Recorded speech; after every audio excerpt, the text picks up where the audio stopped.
thank you all very much for coming to part two and for this lovely symposium. It's a terrific morning. And we're going to move right into panel two. It's called Cultural Production, Activism, and a Creative Hub, the Drum and Spear Bookstore. Since we are talking about cultural politics, region, geography, democracy, and all of those things, we wanted to bring it all the way home here at the Library of Congress. And we're going to start by saying that there were some bios. I believe they're out there. If not, you can actually dial them up on your cell phones, iPhones, smartphones, tablets, what have you. And we're going to start with our panel here. Distinguished panel of folks, many of whom have been interviewed here for the Civil Rights History Project, a joint initiative of the Library of Congress, the National Museum of African American History and Culture. And to my right, your left, that's for the camera as well, Judy Richardson, activist, media producer, longtime stalwart of many artistic productions here in DC and across the country. Next to her, Tony Gittins, well known to some of you as the director of DC's premier film festival. To my left, Jennifer Lawson, another media producer, activist. To her left is Josh Davis, and we've sort of inverted the order because our final guest, Josh Davis, professor at University of Baltimore, author of aforementioned book, which I've held up and flogged for you. And he is available for signatures and whatnot later on. And all the way to his left is Cortland Cox, activist, organizer, and a political worker, member of the DC government in many capacities over the course of time. And we are very, very thrilled to have them all here. I'm going to stop talking at this moment and sit and do what John Fenn did, which was to kind of mediate everybody. And I'm going to begin by also starting off with a film loop, which will play in the background as we're talking, and it gives you some sense of what the cultural milieu and the social structure and all of those things of 1968 and so on Washington, D.C. was as they speak. There are no particular, I think there'll be some references made to some of these photographs, but they'll not be speaking directly to them. So, Judy, if you would start. Thank you. Okie dokie. Well, thank you, everybody, and thank you, Goha, for introing us. Let me just say that for me, Drum and Spear Bookstore was a continuity of the work, a continuation of the work that we'd done in SNCC, expanding the awareness of ourselves and of our power to change the world. And Drum and Spear becomes the largest African American bookstore in the country. Now, when I first see the store, I had to go through tear gas to get to it. It was May 1968. It was on 14th and Fairmont Streets, and the street had just recently been tear gassed after the rebellions that followed the assassination of Dr. King. So I meet Tony Gittins, this person here, who is the manager of the store. And we go through the tear gas, and he opens the door, and what I see is this store, a space with maybe 3 or 4 recently stained bookcases and no books. So I had arrived in DC just a few days before because my stick buddies had asked me to come run the office for the parent company, African American Resources, Inc. So I'd left DC, where I'd been attending Columbia University, since returning to school after 3 years on SNCC staff in Mississippi, Alabama, Southwest Georgia. And I headed to DC with my mattress on the roof of a car driven by Curtis Hayes, another SNCC person who was involved in setting up the store. Tony outlined to me what needed to be done, and then the target and the process for getting there. He was the first person I saw. I knew that Cortland and Charlie Cobb and a number of other people, Jennifer, were involved, but Tony is the first person who I see in the store through this tear gas, right? And so he outlines what has to be done and the target date for the opening of the store, which is just a month away. And I'm sitting there looking, there are no books, there are 4, So at some point, we set up an account with Bookazine, which was a book distributor in New York, I actually remember this, in New York City. And the bookstore had purchased a VW van, which I drove. So Tony and I drive up to New York City, we get to Bookazine, and there is this incredible black salesperson at Bookazine. So we tell him about the store, and that, it's a black bookstore, that it's going to be right in the heart of the community in DC, and he gets so excited, right? We give him a list of books that we were interested in, books about the African diaspora here in the US, in Africa, in the Caribbean, wherever. And books about history, politics, culture, intellectual discourse, whatever. So he pulled the titles as we requested, but then he pulled a lot more. He also showed us a few black kids' books, mainly African folktales, and a few others, but just a few.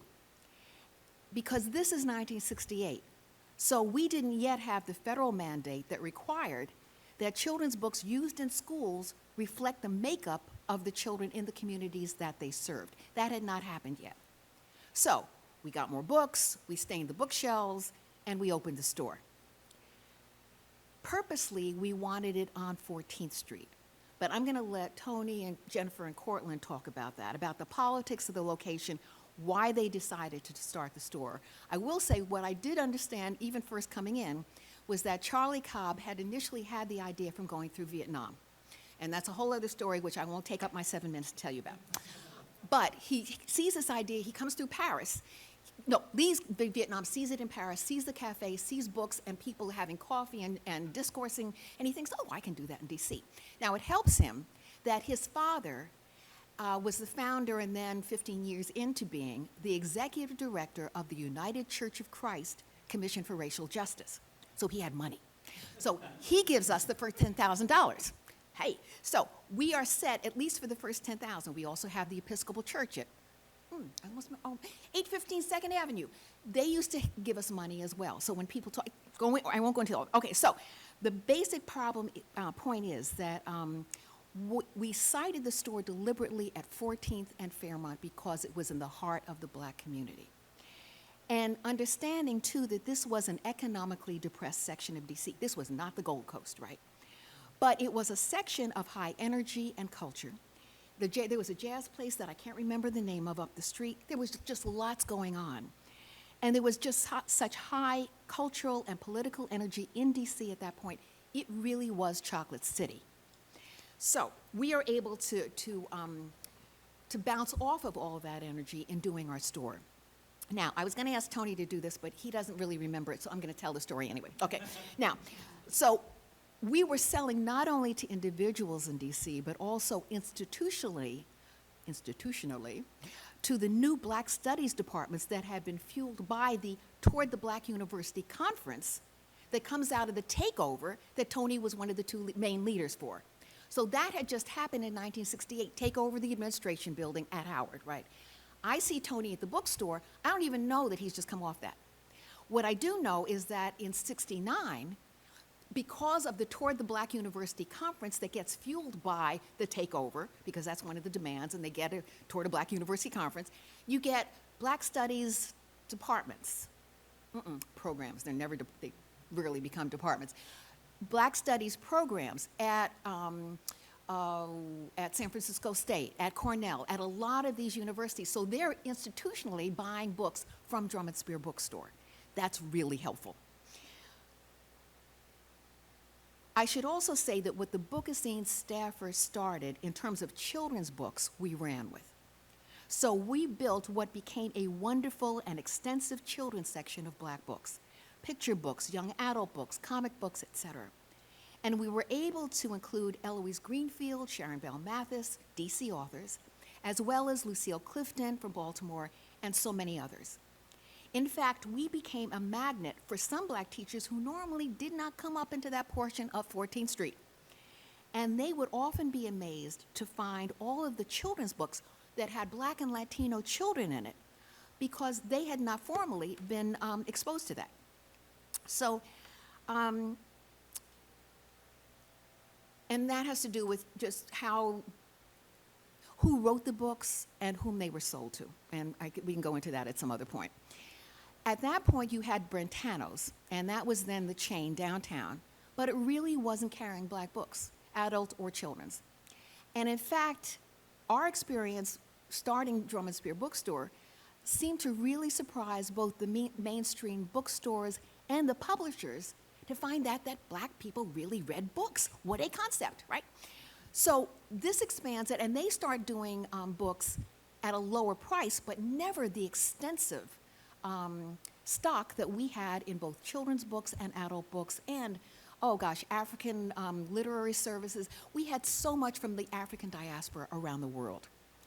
Now, we also ended up, and And in fact, by the way, the children's section with history and literature for all ages becomes one of the most popular sections of the store. And I know Deborah Menkart, who is head of Teaching for Change, and everybody should go grab her at the end of this. She was had the bookstore at, did you do that? Busboys and Toets, not Toets, Busboys and Poets at 14th Street. Initially, and is still, I mean, so active, and has, what, 84,000 teachers nationwide on their listserv. This is the lady, okay? So, in a lot of ways, what we were learning is the importance of children's books to bring in people, and that's something we knew in SNCC. This is off script. Something we knew in script, because one of the ways that we organized in SNCC was that you started freedom schools, and you did things with children because it brought the parents in, and then they would get registered to vote. We understood the importance of children. Okay, so we ended up doing a number of teachers' conferences and exhibits in DC and out of town. And we often made more in a one-day exhibit than we sometimes made in a week in the store. So, Drum and Spear Press brings me to how we published the first book of now famous children's book author Eloise Greenfield, Bubbles. She's a DC native. She still lives and writes here in DC. And, oh, they want me to slow down. Oh, no, he's telling me I only got 2 minutes. That's why I'm talking so quickly. Okay, so we had formed Drum and Spear Press. We had our office in the brownstone in Adams Morgan at 18th and Belmont, all 3 floors. And only one other black publisher then existed, and that was of nonfiction books, and that was Dudley Randall, who had Broadside, but he mainly did poetry.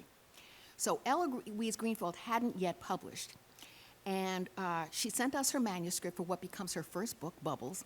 I was the children's book editor. I remember now, these folks, Charlie and Cortland and Jennifer, were away in Tanzania doing Drum and Spear Press, East Africa. So I'm up there. We had no money, so we had no fuel. So I was freezing. I remember being in a coat. Jimmy the Rat had the kitchen, and I had a sign that said, "Jimmy the Rat has the kitchen. Go in at your peril." And I'm reading these manuscripts. And I find this one from Eloise Greenfield, and it is such a wonderful story. I call her that night, and I said, "I'm calling from Drum and Spear Press, and we want to do your book." Now, this is the book that we did. It was called Bubbles. Oh, it was so wonderful. It had all these illustrations. Okay, so natural extension, I'm going quickly. Natural extension from our interest in children's literature is to our radio program, Sayawa Toto. So Dewey Hughes was then the program director at WOL here in DC. And he offered us time for a weekly children's program. I became Bibi Amina, and I was the host, right? So I opened it saying, "Jumbo, my young brothers and sisters. This is Bibi Amina bringing you Sayawa Toto, which is the children's hour in the African language of Swahili." I knew no Swahili. I learned how to say Sayawa Toto from Jennifer. Okay, and so all these children would plug in, and their parents would plug in. So Mimi Hayes and I, another SNCC person, developed the scripts from African folktales. Jennifer, Tony, Cortland, others all became characters in our taping of these folktales. So they were Mr. Rabbit and Miss Elephant, and drumming was provided by Topper Caru's New Thing Art and Architecture Center, which was down 18th Street. And this was a black-oriented arts organization. And so one of their guys would drum, and he would provide the music while we did Sayawa Toto. I also did visits as Bibi Amina in African dress and the gele, and I'm reading from the children's books. Okay, then, and this is the end, we had Malezeo bookstore. So the black employees of what was then the HEW building that becomes HHS, they wanted a satellite. They were offered a store in the HEW building. Elliot Richardson, then the director of HEW, said, "Oh, they'll probably want a clothing store." No, they wanted a satellite of Drum and Spear Bookstore. So I organized this new bookstore, again going to Jennifer. What is a name for a store that has books? And so we came up with Malezeo, which of course nobody could find because, this is before Google, and how would you remember Malezeo? Anyway, so we started the store, and it became really a wonderful area where a lot of the black employees and white employees could find about all of this literature about black people. Now, last story is, I'm sitting there, and a salesperson from Scholastic Books comes in. Now, Scholastic was then and is still now the largest publisher of children's books, right? And, oh, okay, I thought. Okay, fine, okay. So, it's like, oh, wait. I only have, this is my last story. And so, he comes in, Scholastic Books, and he opens his, now, by the way, there are African masks all over. I'm in a gala, okay. And he opens his catalog, you know, his book, and it's all white books. And so I said, but what about, it was one of my favorite children's books, Sunflowers for Tina. And I said, oh, but what about Sunflowers for Tina? And he says, oh, I didn't know this was a black bookstore.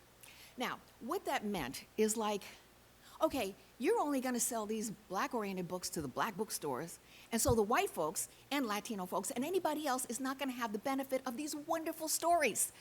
Not to mention the fact that black kids will not be able to see themselves in these stories. So, luckily, some of that has changed, but Deborah knows how difficult the road still is. And so I'm going to stop there, and that goes over to you, Tony. Thank you. Thank you. And Tony? When we were doing all this, and Judy, I forgot half of this stuff and how we met, but when we were doing all this, you got to get, we were like 25, 26. You know, we thought we could do anything. And when I met Charlie Cortland and some other folks from SNCC and Judy, back in '68, as Judy mentioned, I had just come out of Howard with no real plan to do anything else after that. What to do, I don't know. I just knew I wasn't going into the Army. We took care of that.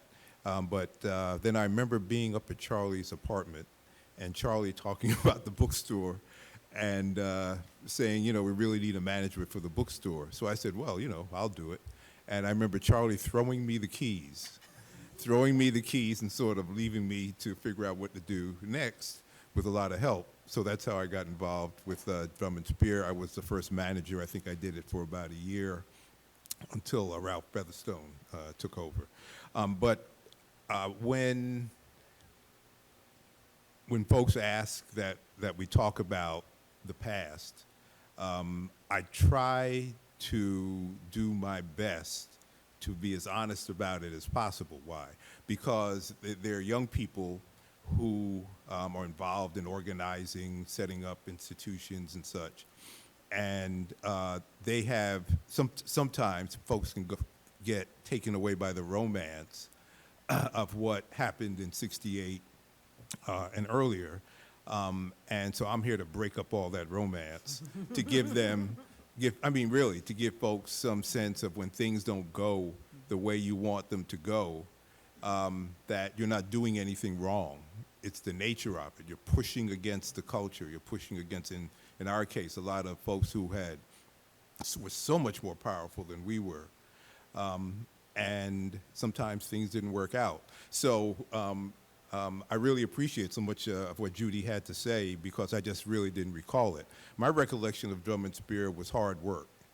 My recollection was sometimes, most of the time, 7 days a week, long hours, not only me, but the other folks who were working on it, Jennifer Cortland, Judy, that it was long, it was hard work.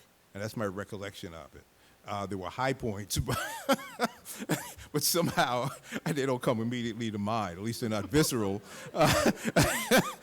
You know, the other folks on the panel, I'm sure we'll talk about them. So I was trying to think about a way to sort of present at least my point of view on it. And I think the best way for me to do it is like, what did we learn? What have we learned from going through that experience? And so I think one thing we learned, sort of knew this going in, was that racism lives in and is maintained by institutions and can only be combated by building counter-institutions. And the folks at African American Resources, Cortland could talk, I'm sure, more about this, and I was part of it. I was on the board, had some say, even though, all right, well, I just got out of school.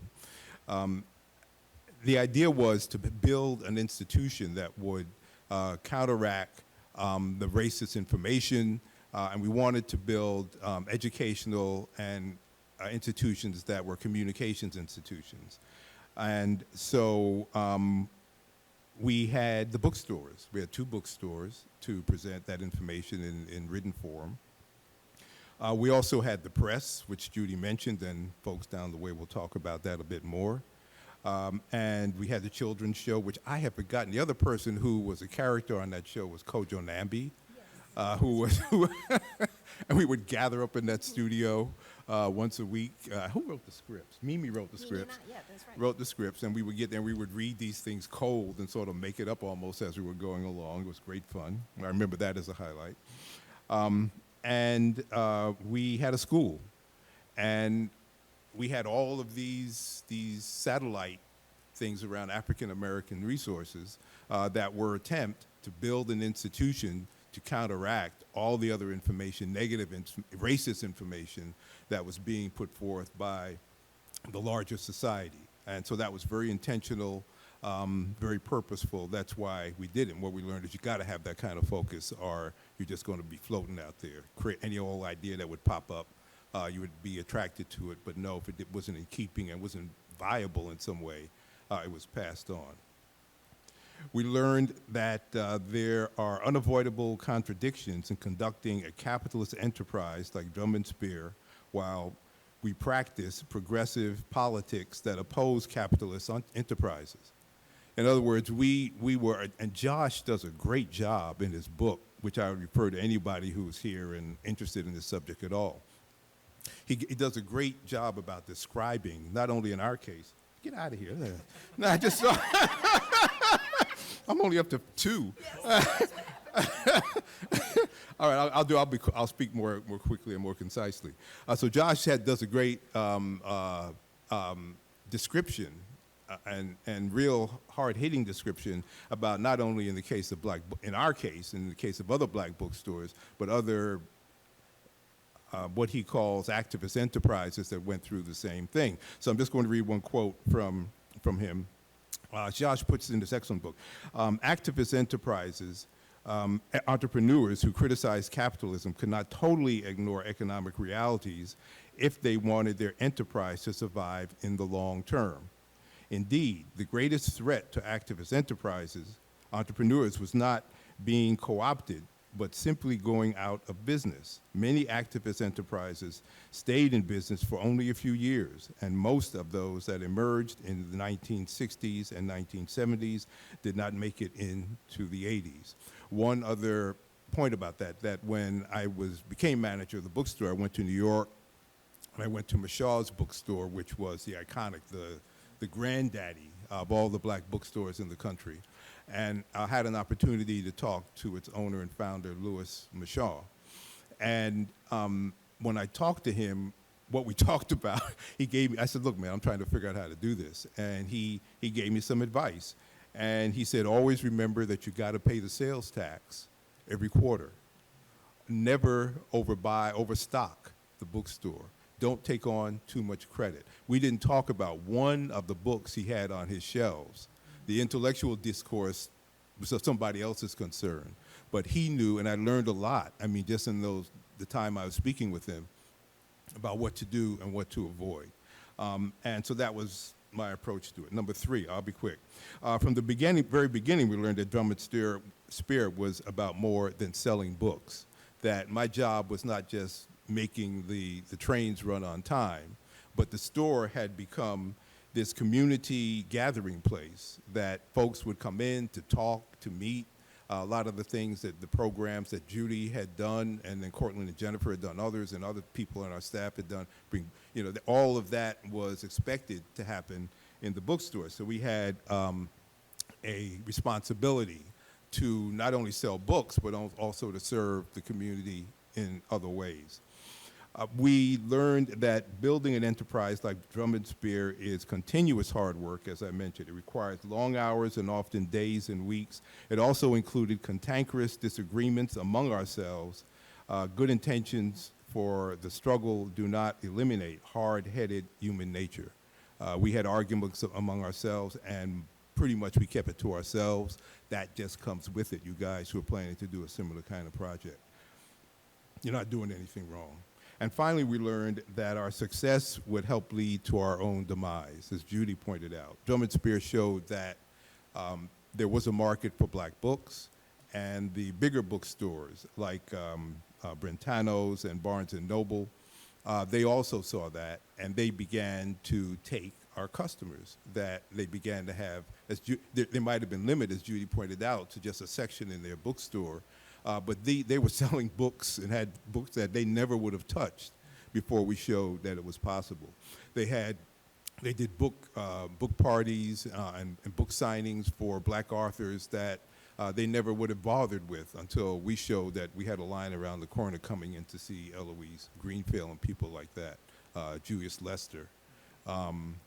That we showed that was possible, and like all good capitalists, they took from us and went on, and that was true. I mean, if we're running a pure capitalist enterprise, what capitalists do is they take, so I understand, is they take that money and they put it back into the business. Any profits we had, any excess cash, we put into our activist activities, and then towards the end, it wasn't possible for us to do both. We couldn't do both.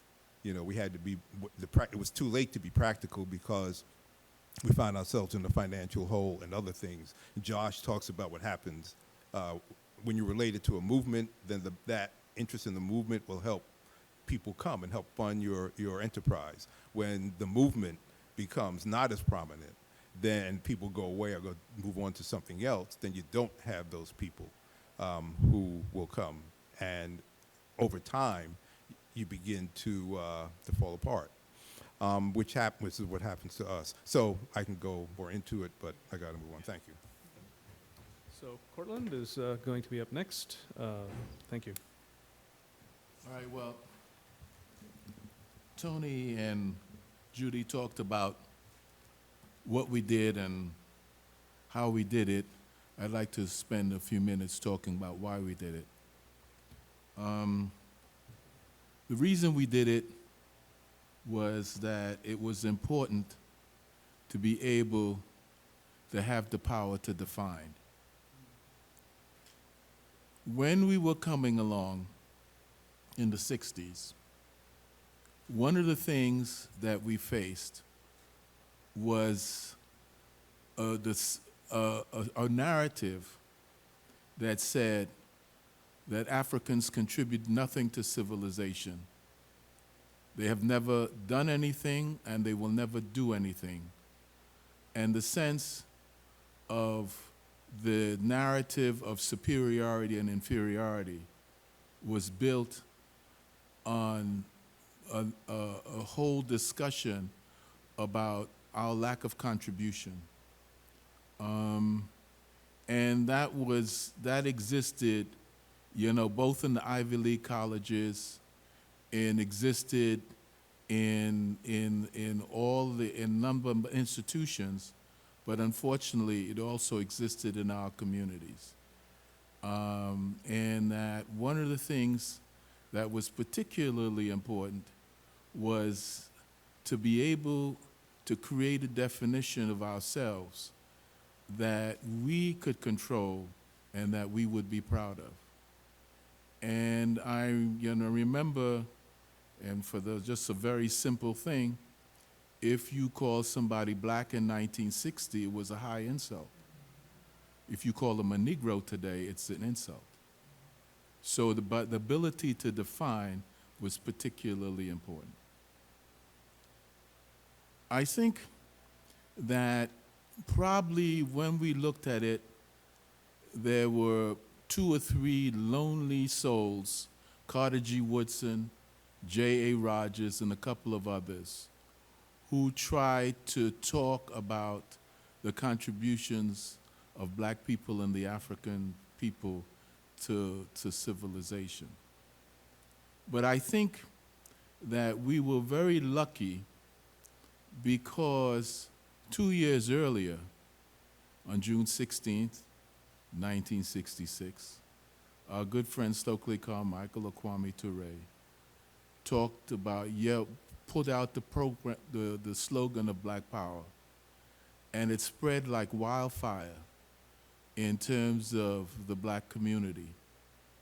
And basically, at least at the cultural level and at the intellectual level, black people began to define themselves as not only beautiful in a physical sense, but beautiful in every sense of people who made contributions. So that when Drum and Spear Press and Drum and Spear Bookstore and the Center for Black Education and other things, entities that we created, came into being, we brought it into an environment that black people were hungry to be able to assert themselves as people who've made contributions to civilizations. I think that the purpose of Drum and Spear in all its aspects, which is the power to define, is still the situation that we have to deal with. I listened to the previous panel on Appalachia, and one of the comments that was made about Appalachia, about black people, and I look at what's going on in the discussion today about the Supreme Court and on the question of sexual abuse of women. That if you don't have the power to define whether you're worthy in Appalachia or whether you should be listened by sexual assault or whether you've made contributions to civilization, if you don't have the power to define that and you're always trying to defend yourself, you will always be in a hole. So one of the things that's important that we tried to do at Drum and Spear then, and we're trying to do now, is trying to assert the power to define who we are, what's important, and how we should move forward to make progress.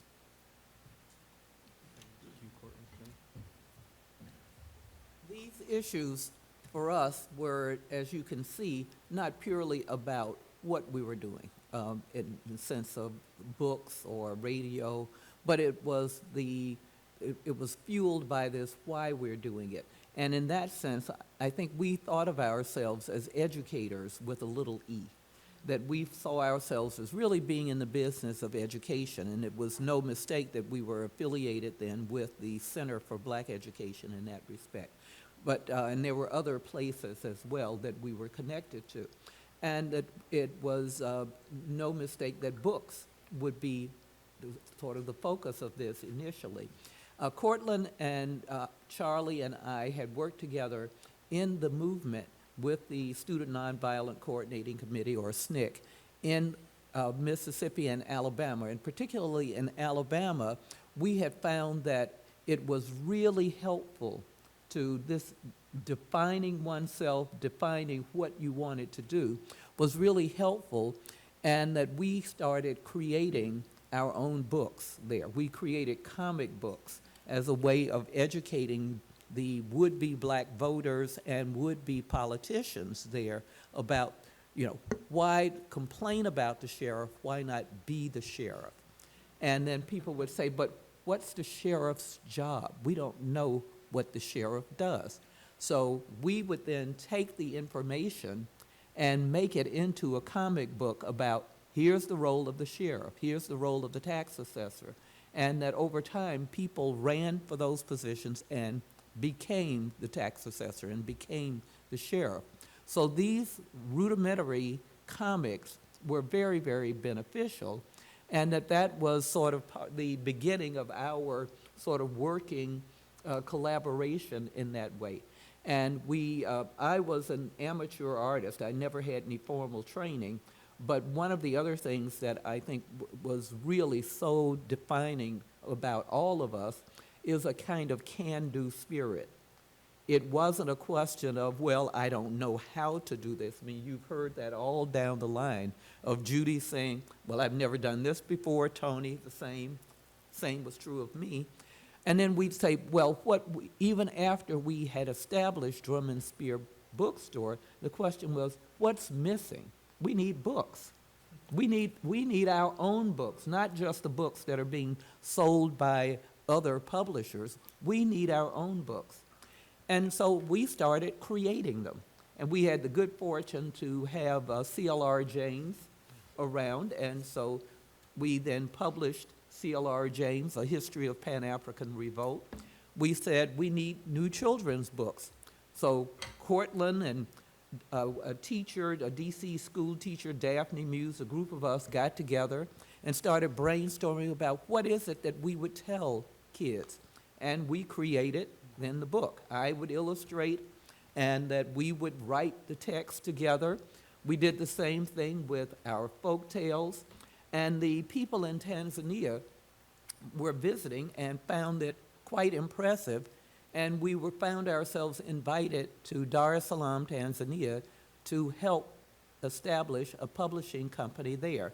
And the publishing venture continues to this day.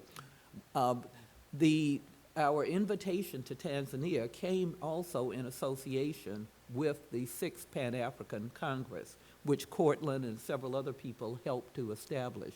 So it was the work that we were doing, both in creating a publishing company or in creating the bookstore, were things that then continued to inspire other people, and it was wonderful to see them move on to do these things.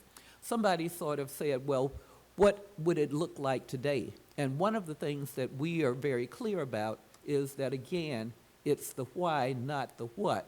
And that we all have been very active in the last few years in creating what is called the SNCC Digital Gateway, which is a website that tells then the story of the Student Nonviolent Coordinating Committee and goes on to talk about what young activists are doing today.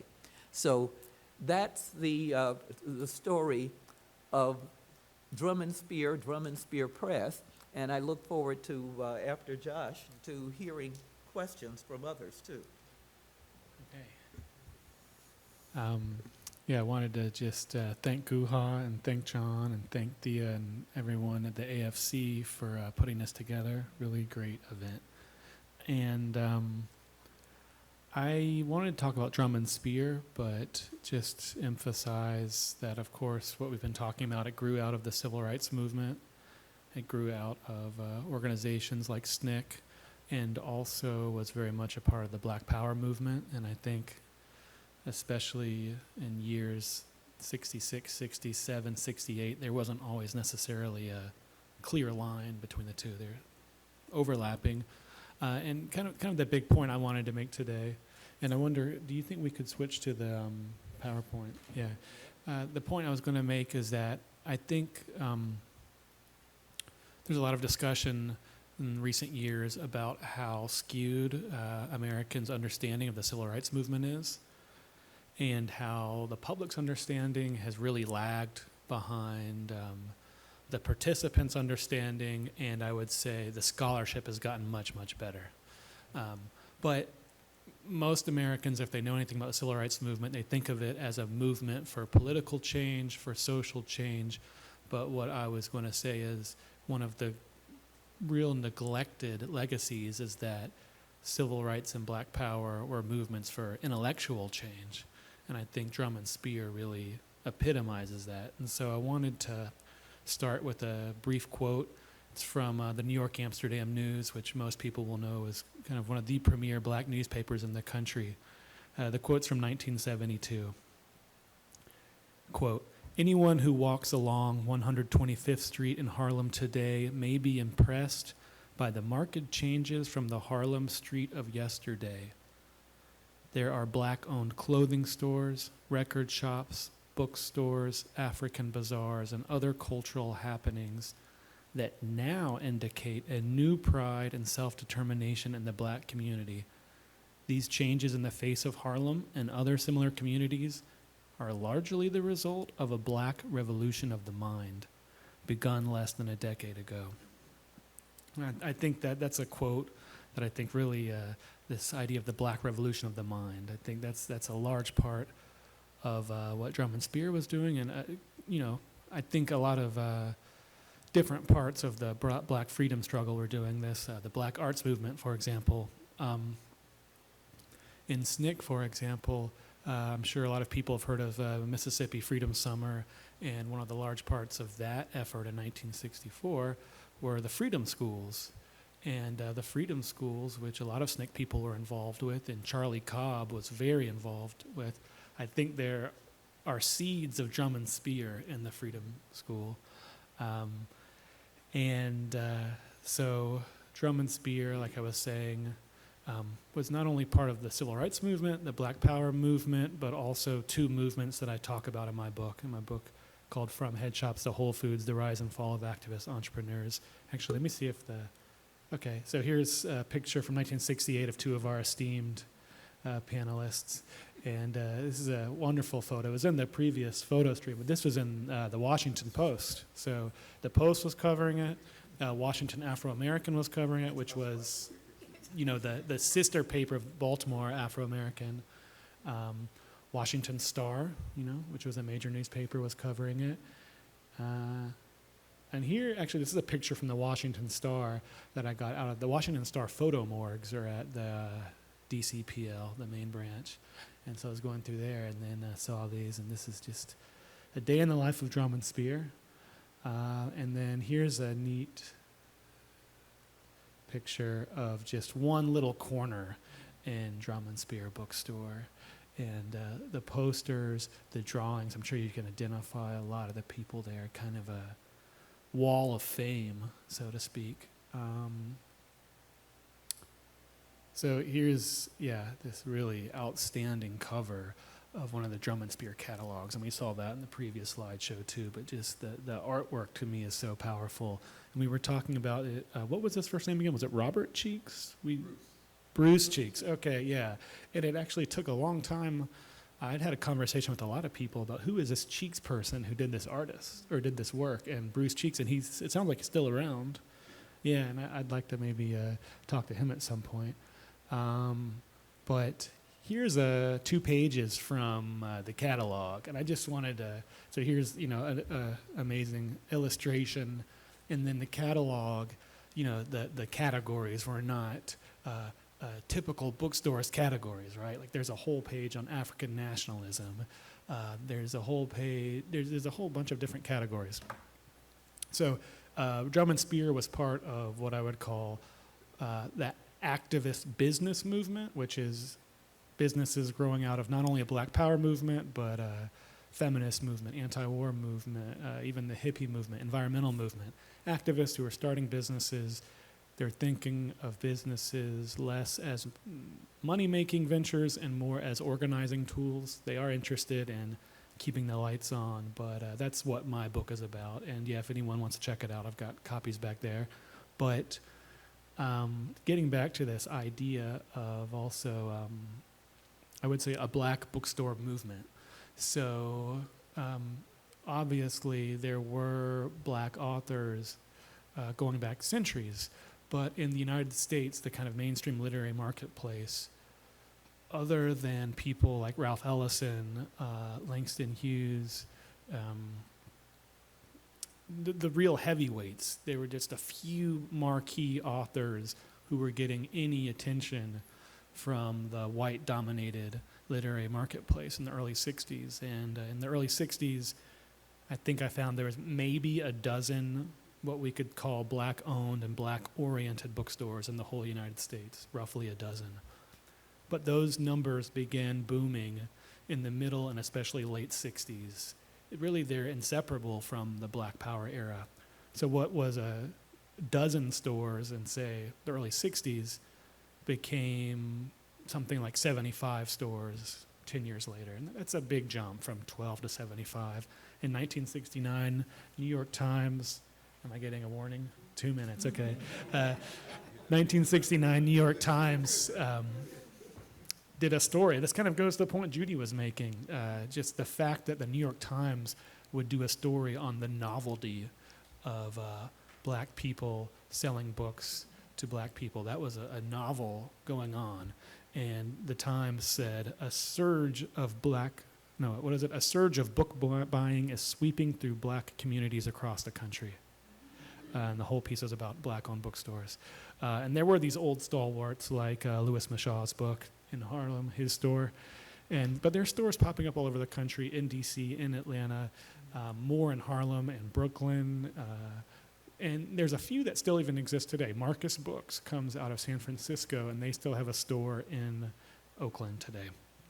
Vaughn's bookstore in Detroit. Okay, so black-owned bookstores are promoting self-education. They're promoting self-definition. They are, in a sense, information centers for the Black Power movement. And they are, like I mentioned, part of a movement for intellectual change. If you just look at the books on this one page of this catalog, it's just, it's some of those exact same people. So I don't think J.A. Rogers is on this page, but I came across this document recently. I'm about to click to, here we go. I'd never seen this until recently. It's a reading list from SNCC, and I think I estimated, or looking at some of the titles, I think it's from 1968. At least there's maybe a Julius Lester title on here that is published in 68, I think. But it's Du Bois, it's St. Clair Drake, E. Franklin Frazier, Howard Zinn is on there, right? Howard Zinn having been the first person to write a book about SNCC, I think, and had himself been involved in SNCC. And maybe Julius Lester is not on this page, actually. But this is the dimension of the civil rights movement that I think most Americans are not aware of. This movement for intellectual change, and it's been something that's been occurring to me. I'm just wrapping up very belatedly the Taylor Branch trilogy on MLK, which if you put the books together, it's, and the type is tiny, but it just really drove home for me also, like Dr. King, remembered as a civil rights leader, as a master orator, as a minister, as a moral force, as a nonviolent force, but he really was an intellectual also, and I think that's just been forgotten, that he was an intellectual. That was such a big part of who he was. And so I'll just end it on that, yeah. Thank you all very much. Let's hand for the panel, please.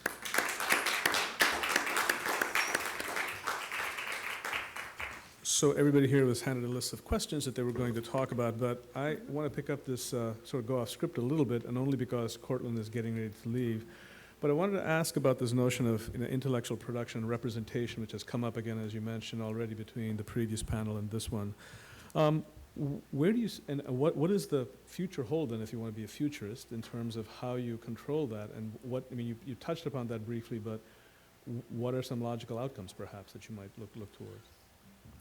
I think the previous panel could have been this panel, because I think one of the things that was said, and I got, is that the energy and the solutions come from the people who have the problem.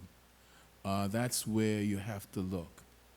And so, my sense is, and talking about King, and I agree, King was was an intellectual.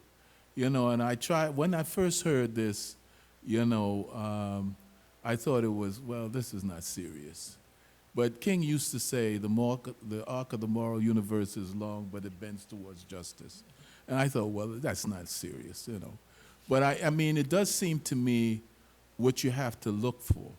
Because, as you look at history, if you focus on what you're for, and that's, I think, the real critical piece, not what you're against, but what you're for, and organize that will get you to where you need to be across the board.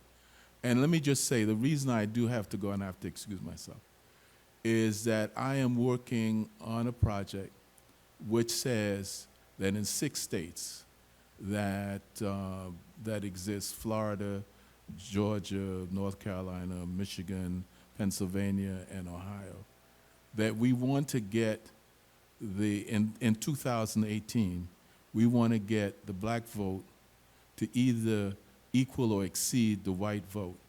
And people are on the ground organizing that. So we meet every Monday at 4 o'clock to have that discussion. So, so basically, it's not, I do think that, being conscious of what you have to do, where you have to go, and work on it on a daily basis is where you have to go. Sorry. Thank you, Court. I actually want to pick up on something that Cortland touched. Yes. Okay, because actually I wanted to mention something keep going, don't worry, you got work to do. But it relates to something that we've been doing, and I just want to hold this up because this is, I'm sorry, an ad for our SNCC Digital Gateway. Yeah, and part of what we've been all talking about, I think, is how do you control how people portray you, how you see yourself, how the rest of the world sees you, so how your work is known.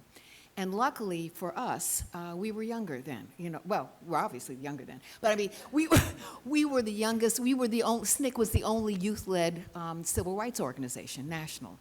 And so we were, you know, 15, 16, 17, 18 years old, which means that now we are more or less, you know, walking and talking and not just sitting, you know, knitting baby booties. What that means is that for the last 4 years, we've been working with Duke University, thank you Mellon Foundation, and we have done an amazing SNCC website, and it's called SNCC Digital, sncdigital.org. It is incredible. It has profiles not just of SNCC people, but also of a lot of the people that we worked with, because we wanted them to be known in the, you know, so you don't only know Mrs. Hamer, you also know Mrs. Devine, and you know Amzie Moore, and you know all of the folks who grounded us, who taught us when we were working in those local communities. But you also have all these links. So, for example, we link to Deborah. Deborah links to us on Teaching for Change. We have CRIM Vets, Civil Rights Movement Vet, and that's another website that is incredible because it has primary documents. So when Deborah and I did a 3-week Teacher Institute for NEH in July, we used both SNCC Digital, and it was 30 teachers, grades 7 to 12 from around the country. And for 3 weeks, they used SNCC Digital and CrimVet as primary documents where they could go and share with their students. I'm saying that to say we are using, and I have books so that you can see the actual copies of some of the books that you've been seeing. We have tried to frame ourselves so that others do not frame us. So that's it. Thank you. And I have cards if people want them. There's something else which I wanted to talk about, the resonance between the previous panel and this one. I hope you all can address it in your own ways. There's as Josh touched upon it, when you were on the freedom schools on the front lines of the civil rights movement back, you know, out in Mississippi and places and back home here, you fought with the weapons at hand. There was something about strategy and tactics which is involved in this, which was replete in the language of SNCC and other civil rights activists. And so it seems to me today then that direct sort of action on the ground has shifted to another strategy, which is to take control of media representation, mediatized representations in film, in books, in radio programs, and so on. Is that where do you stand with that right now in this particular instance? Is that the way to go, I mean, going forward in terms of advancing the cause of social justice and the social movements? I think that if we had the resources, I mean, for example, all of the things that we're talking about, Drum and Spear, and then also doing Drum and Spear in Tanzania at the same time we were doing Drum and Spear in Washington, we were doing this pre-internet. So this was pre-internet, this was even pre-fax machine. So that I have letters where Judy is asking me about a cover for one of the publications here in Washington and sort of saying, how soon will it be before we'll get it? And it's a question not just of when it'll be created, but how long it takes to ship it, how long it takes to go by mail.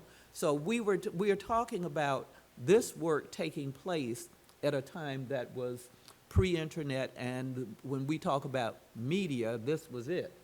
And radio was accessible to us. I think there's no question that we would have been dealing now, if we were doing the same kind of thing now, we would be dealing with film and television. It's no mistake, I think, or no accident that 3 of us up here right now have had careers in media, that we moved from this work into film and television, and that public media was also very important because that, again, was the notion that these are our tax dollars, and that the kind of public forum, the sense of community that we've been talking about creating, that Appalshop was doing, that the Center was doing in New York with culture, that these places should exist and that they should exist for the benefit of us all.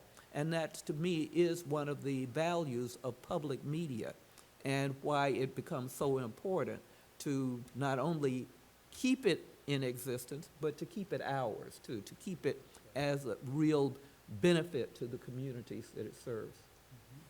Yeah, I think that now folks are still trying to figure out what to do. I'm sorry. What to do against the forces, the oppressive forces now. That there's a lot of opinion, there's a lot of analysis. There are marches and demonstrations, all of which are good and strong and such. There's a lot of opinion. But what to do? What do you do when you get up in the morning to combat this insanity that we're facing? I think it's still being developed. That there is the vote, you know, folks can vote and put the Republicans out and the Democrats in, and that's all good. But there's a personal frustration that I have about what is there to eventually get tired of hearing people talk. You know, I get tired of hearing people talk. I get tired of hearing myself talk, you know, much less others. And there's a difference between talking and doing. What happened around Drum and Spear was a lot of doing. There was a lot of doing. I mean, what it took to build and maintain back then was constant work. And I don't know of a place now. I don't know of every place, obviously. There might be. I'm sure they're out there. Young people are doing all kinds of things. But it's just what to do to make the difference that, at least to me, is not clear.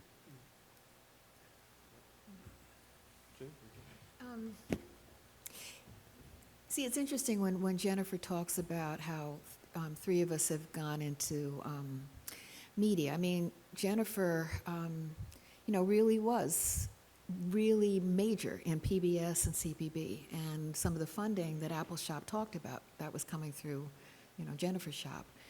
Tony, all these years, has been doing DC Film Festival, and you know, and when I worked on Eyes on the Prize, it was all 14 hours, and one of the things I wanted to do was to, in that second series of 8 hours, because the first series is 6 hours and the second is 8 hours, we had a chance of doing, we all talked as a team about what takeover, college takeover do you do? We could have done San Francisco State, we could have done Cornell. And I said to Henry Hampton, the head of Blackside, which was the production company that did it, I said, you know, sometimes we're not talking to white folks, we're talking to each other. And so for me, it was, we need to do Howard University takeover. And that's why that Howard University takeover story is in Eyes on the Prize. By the way, all of 14 hours of Eyes on the Prize is on YouTube. I have to just mention that. And I think part of the, say what? Activist entrepreneur. You got it. That's right. I mean, given that PBS, excuse me, doesn't do diddly squat with it, you know, I mean, it's good that it's on YouTube. But I think that the other part of it, though, is how you organize. And I think we always understood that that nothing replaces the door-to-door. Nothing replaces going to everybody so that, I mean, one of the things that Beto O'Rourke in Texas understands is that he's gone through every one of those counties in Texas. That social media can be really helpful if you use it as a tool, but if you don't understand that people, if they're gonna put their lives on the line for you, or their economics, or their whatever it is, that they've got to know who you are, and they cannot know that through Twitter or for whoever. They've got to see you, and they've got to see you in action, and social media is not gonna do that part of it for you, I think. And I was struck by something that you know, Josh's reading list that's there, and then looking at what you have on the table in front of you. Obviously, these books are, you know, sort of for a high theory. I mean, a high political theory, C.L.R. James and Herbert Aptheker and so on. So there's that reaching people who have been educated to some extent or who have the capacity and the interest in hearing about these kinds of intellectual perspectives and rather high theoretical positions.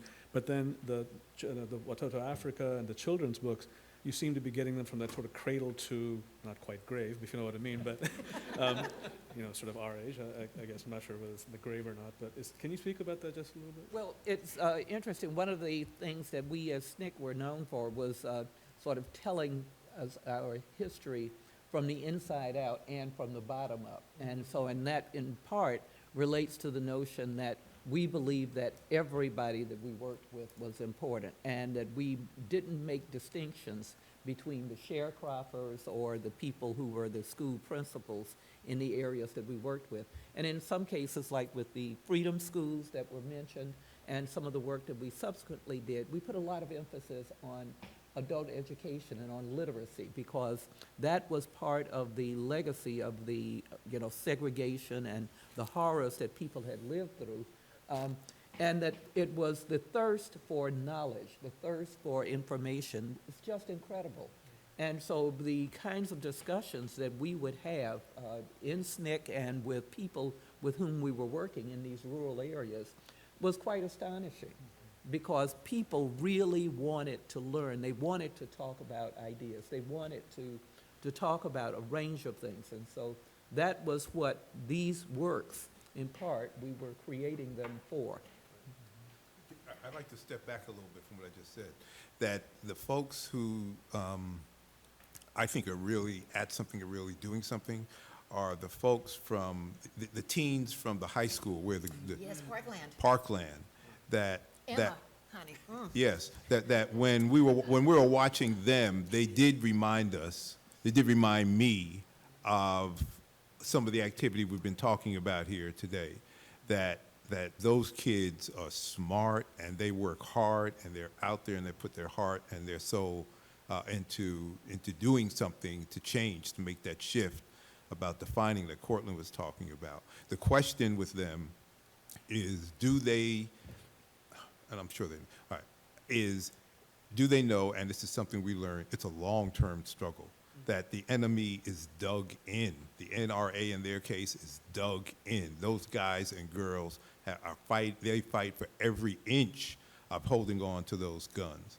And it's going to take a while to beat those folks back. But I would say that they're doing something, that those young kids are doing something.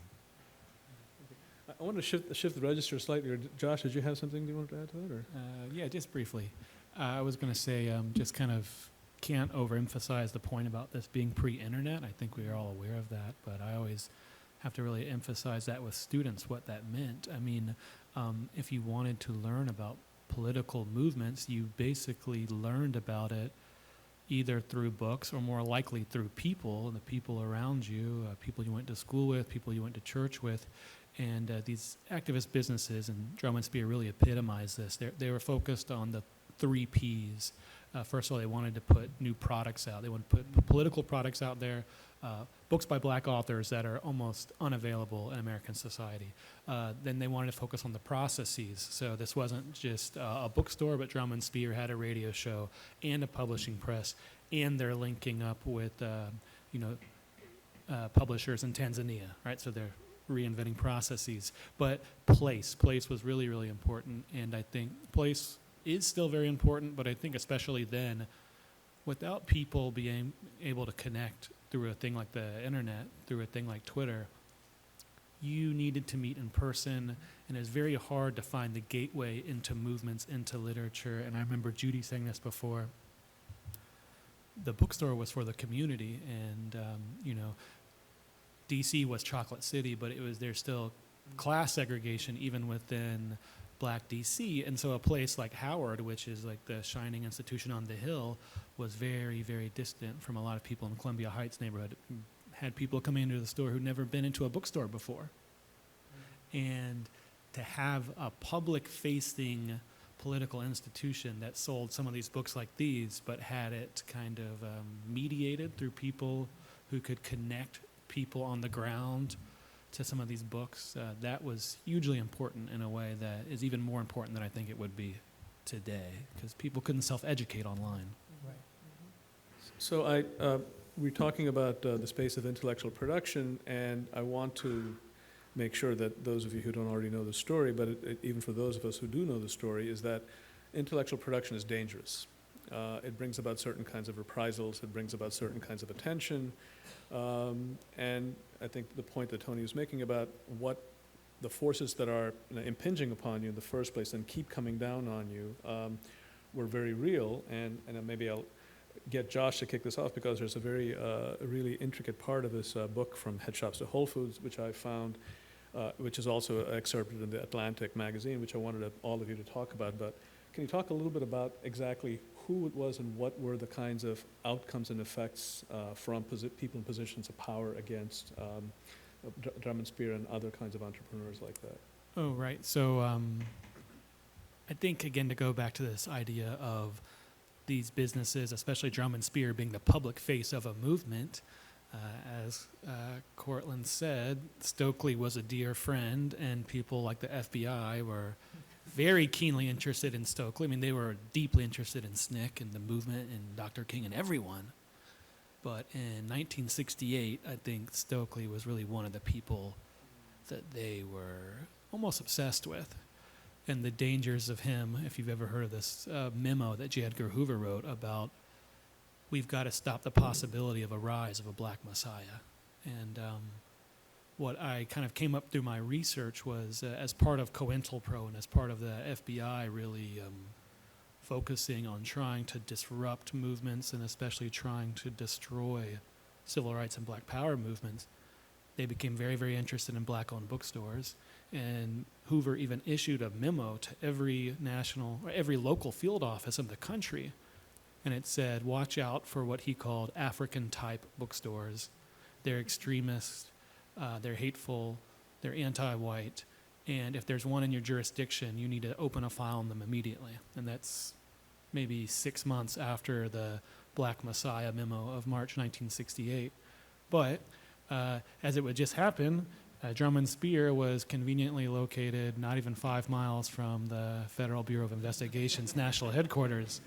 So, Strategy or tactics? yeah, and you can imagine the FBI agents are like, well, I guess we're the ones who only have to drive 3 miles. So they had all kinds of interactions, and I think I found probably FBI agents in at least a dozen, or at least half a dozen cities doing surveillance and informing and spying on black-owned bookstores.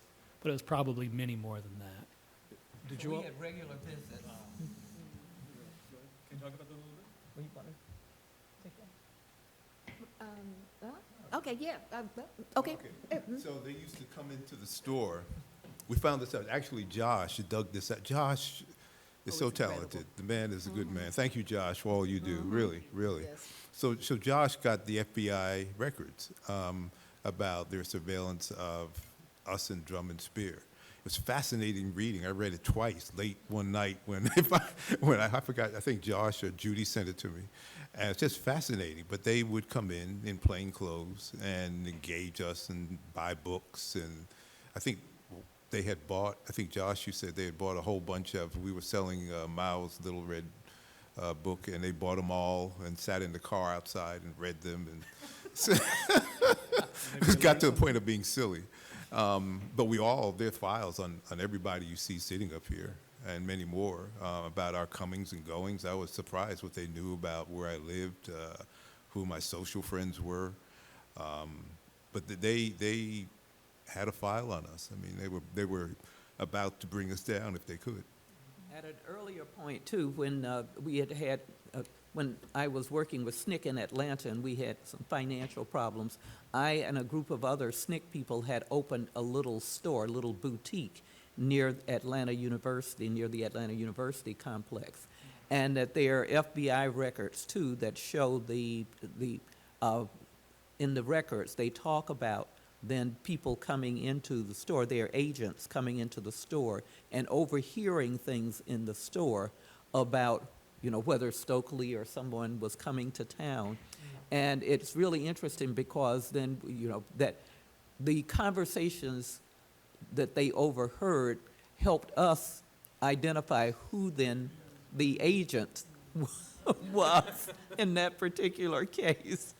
But it was fascinating to see this sort of trail of surveillance with wherever we were in that respect. It used to take a lot of time to get back into the country when we traveled.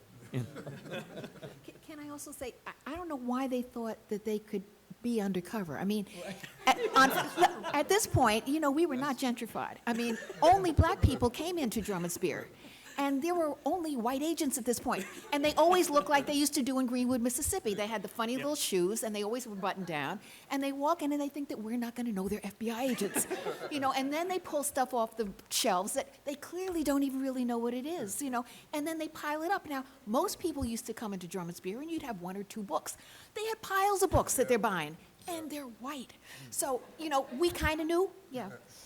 So I like the fact that your sustainability model is predicated on surveillance, so that that's, Sell more books to the maybe the library's Bring 'em missing a on, bet on our bring 'em on. circulation, I'm not quite sure, right? So. Bring them on. They also got into our bank accounts. They went to the bank where we did our banking, and there were reports. There was some guy there who sent them everything we did, all of our statements, all of our activities, the people, companies we were dealing with. All that's recorded. They were after us. They were after us hard. So I think we're coming to the, unfortunately, the end of a discussion, but I want to open it up to folks out there. I have tons more questions. I'm happy to keep talking up here, but I'd really like to make sure that we have this as a dialogue. And again, we have the mics. So please, yes, Barry is right here in front.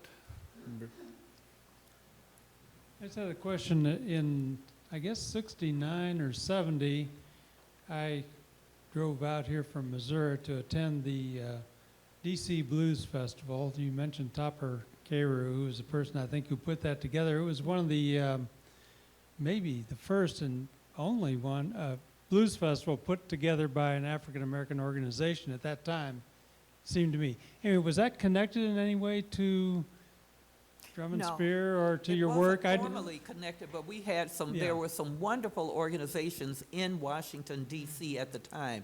And Karen Spellman and a group of other people are developing a collection of materials online that's called the Black Power Chronicles, and that it's about some of the cultural activities that were taking place in Washington, D.C. from like 1966 on up to present day.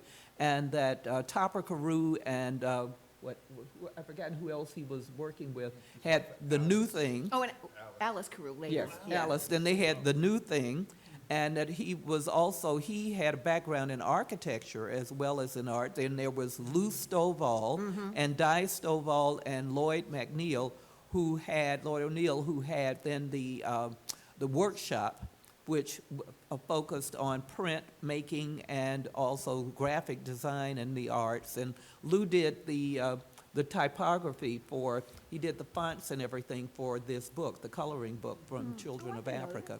But there were the Center for Black Education, Gaston Neal was, Gaston Neal was an incredible force, and that Gaston would go to, he considered himself the spy of Brentanos in places.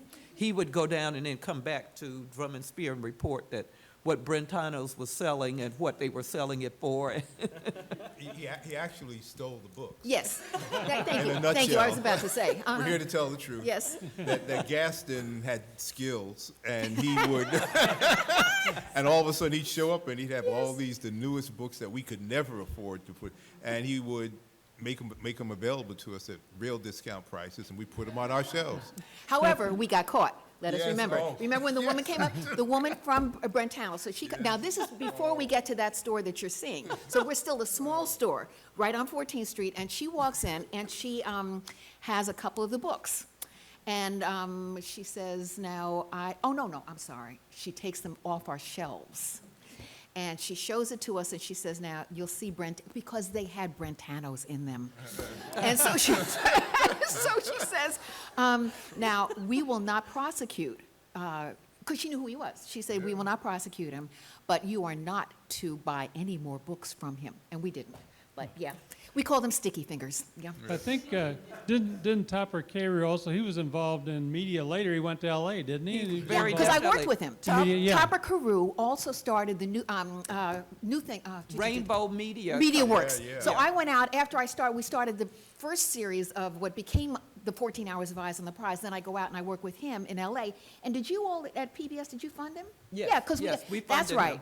We Yeah. funded him. He did a series of children's programs, and he also did a series of other television programs and films. His best known film was probably Car Wash, No, DC Cab. DC Cab. I'm Oh, it was sorry, horrible yes. film, but that's DC right, yeah. Cab, and that he then was the person who discovered Martin Lawrence, Yeah. and later became Martin's talent agent, and then went on to become the agent for a number of sort of high-profile comedians in L.A., and he is now at MIT. I just wanted to point out, just had to make sure that from the library's perspective, stealing books is not a good thing. So we, just, Sorry. we need to make sure that that's on the record. Any other questions? I just wondered about your relationship with libraries and outreach to libraries, because I worked very briefly at the beginning of my career, and they didn't know what to do with me because I was the new kid, and they put me in the library in the black neighborhood.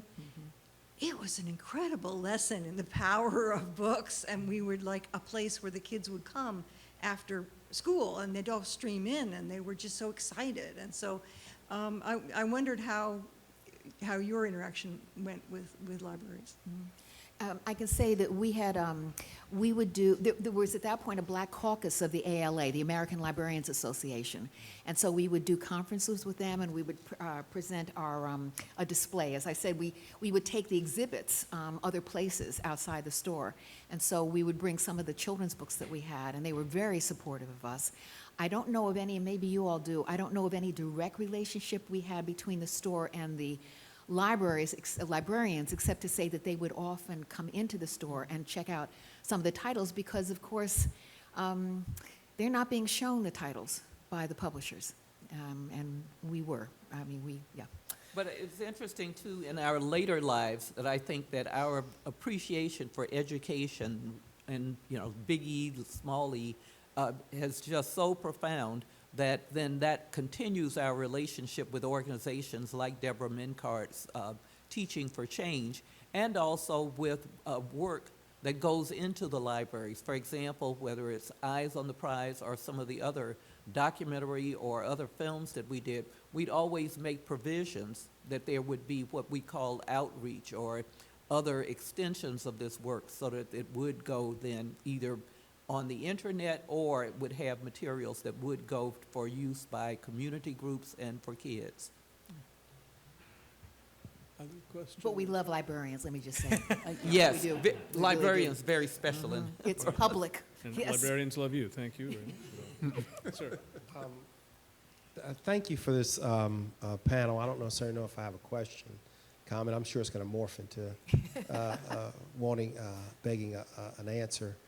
My father's from Greenwood, Mississippi, Oh, okay. and my name is Julius Rosenwald-Ware, and I used to wonder where I didn't know who Julius Rosenwald was until I became in my 30s, and so when I read about this symposium, I said, oh well, let me get down there. Because I just saw Fahrenheit 11/9. How is it? It was wonderful, Okay. and you're it. Well, I want to say you're in it, but you were speaking about the kids, Yes. and that's my question.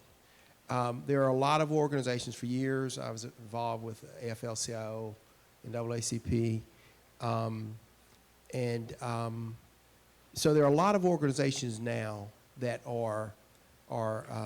have not usurped you, but are doing pieces of what you're doing, or what's pieces of what the NAACP doing, and some people would argue that they're doing it, more efficiently, but I think that they're not doing everything that you're doing. So you had to do everything.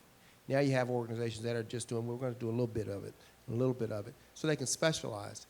But I think one of the concerns is that students,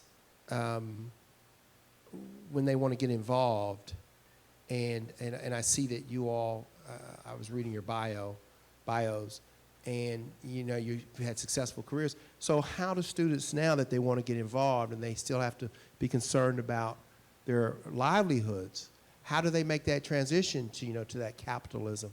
How do they, you can't go through your life being an activist and for a cause without, well, wait a minute, without being able to sustain yourself. But I think there are times So, when but you can how do do both. you do that? Okay, let me just say, I What- think that all of us have figured Yeah. out ways to do Yeah, both. Okay, that's great. so, and let me just, so I'm going Right. to answer your question. One of the things that has been very helpful to me is that I knew nothing about filmmaking, right? Nothing, diddly squat. I go in and Henry says, okay, I'm starting what is going to be a 1-hour documentary on the civil rights movement. Becomes 14, who knew? But I brought the skills of the movement with me. That's what got me in the door, because I knew nothing about filmmaking, right? I knew how to interview because I had operated the 800 line for SNCC. So when people are calling in about church burnings or killings, I knew how to take the information and then, give it to an FBI that did not care. The bottom line was, though, that the skills that you get, you can take other places. The problem is, you really have to be grounded in knowing why you're where you are. So I always, even when I went into, Black Side was easier. Even Northern Light Productions, I go into that, we do the Orangeburg Massacre and other films. I'm working now for the National Park Service. I had done the Little Rock, I and the team had done the Little Rock 9 orientation films for Little Rock Central High School. Now we're doing Selma, right? But it's the skills of the movement that are bringing me in there. I think there are enough ways that you can do, and sometimes it's not going into capitalism. I never think of myself as figuring out a way to become a capitalist, okay? It is, how do I bring my values into whatever situation I'm in, and how do I somehow am I able to pay the rent? And maybe that's something that others can talk about. When we're born, we grow up, we're told that there's certain rules, that there's a certain track, that if you behave, you play by the rules, you don't bump into the walls too much, that you're going to be okay. And you find out, we found out, that those rules are made up by other people just like us. And we can, therefore, once you know that, you can pretty much do whatever, there aren't any rules, so you make up your own. I mean, I've been, at least that's my approach, I don't know about the folks down there, but I don't know anything about making movies, and I've spent a good part of my professional life putting on film festivals. I don't know how to do any of that. I mean, Judy just talked about what she knows. The lady over there, I know she's bright as can be, but but you sort of, I mean, we spent a lot of the time the things we were talking about up here, pushing against the rules, somebody else's rules. That they said, look, don't do that. If you just go to school and get the master's degree and I see Freddie over there smiling. If you just do that, it's going to be okay. And she's from Greenwood, by the way. And she's from Greenwood. Strong movement family in Greenwood, yes. And then you find out there's somebody else who made the rules up. But if they make them up, we can make up our rules too. We're going to start a bookstore. Hey, and then we're going to start a press over here. What do we know about doing that stuff? But what we knew is, we knew that we didn't like the way they were treating not only us, but other people, and we were going to do something about that. It bothered us to our core, that the way they would oppress people and us and our friends and people that we didn't even know, and that pissed us off. It pissed us off. And we said, we're going to do something about that. That's what we knew. That's what we knew. I'm only saying that because, like all of us, we get young people coming to us and saying, when they come to me, they ask advice. Well, how do I do it? And I have no answers for them. I don't know what to tell them. The reason I asked that question is because now I'm a member of the 100 Black Men of Prince George's County, and we have all these brown kids. And so I want to be able to have them know who you are, and to know, I don't know if they should know that they'll be okay, but I do want them to have tools in their toolkit so that they can make that transition, so that they are not afraid to be true to who they are and be activists. in the 9/11 movie, most of the kids, those were white kids. And I'm not saying that they are privileged. And our kids are brown and black.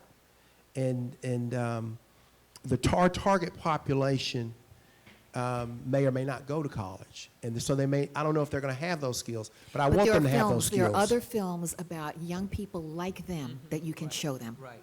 And I don't know, Deborah, Jennifer, you, I don't know, some suggestions? Yes. Part of the problem is that we only see the Parkland kids. There were kids organizing before them. There's kids organizing now. Right. Thankfully, they've often allied with and made sure Yes. those other. But there's the Dream Defenders, which you can learn about them at the SNCC Digital Gateway. There's the film Precious Knowledge about the young people in Tucson. There's other documentaries. Yes. All right, that's just about going to wrap it up, but I want to get maybe the historian's perspective on this, not because it's the last word, but because it's the stepping back and looking at things from a broader perspective. Where do you see all of these questions have all raised some interesting things? We could probably do another 2 panels on this, but what is your takeaway as a historian that might be interesting for all of us to share with us here? Maybe to connect it to the last question, to me what's really amazing is to see what all the people coming out of SNCC did in the rest of their lives. And I think that is really amazing to see that so many people coming out of SNCC were very creative in finding different ways to continue their work through different agencies, vehicles, organizations. I mean, it's really profound. If we just looked at these 3 people here, but then if you throw John Lewis in and Cortland and Charlie I mean, it's just endless. The list is just endless. You see what all the people did. Yeah, and Stokely. I think that's part of the answer to your question is looking at someone like Bob Moses who did Radical Equations. Yes. Right. There are things that maybe our society doesn't think of as part of the civil rights movement, a book about bringing math to underprivileged students. And who But- has the Algebra Project, Yeah. which is coming to DC Public Schools. Oh, cool. But that would be my main kind of answer to that, is that things take different forms, but the creativity is what allowed so many people coming out of SNCC and just the movement in general to continue doing what they're doing. Not necessarily get rich, but to survive and sustain and even prosper in the fullest sense of that word. And as long as we're talking about that, there are 3 other veterans of the civil rights movement here with us: Charlene Krantz, Freddie Green Biddle, and Ms. Mulholland, Joan Power Mulholland, right back there. All of whom have been interviewed for the Civil Rights History Project. So if you're looking for models, that's one place to look. The SNCC Digital Gateway at Duke University is another place I to have look. cards for those who want them. The RACA. And, well, as long as you're taking cards, you might as well take a copy of Josh Clark Davis's book with you. It's right out there in the lobby. It's actually in the gift shop now, sorry, so that's quite all right. And I'm going to bring it to a close because I have the card which says 2 minutes, and I've just given myself 30 seconds to say. Thank you.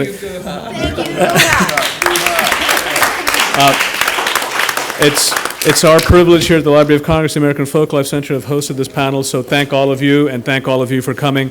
We'll see you the next time around. All right. But thank you very much.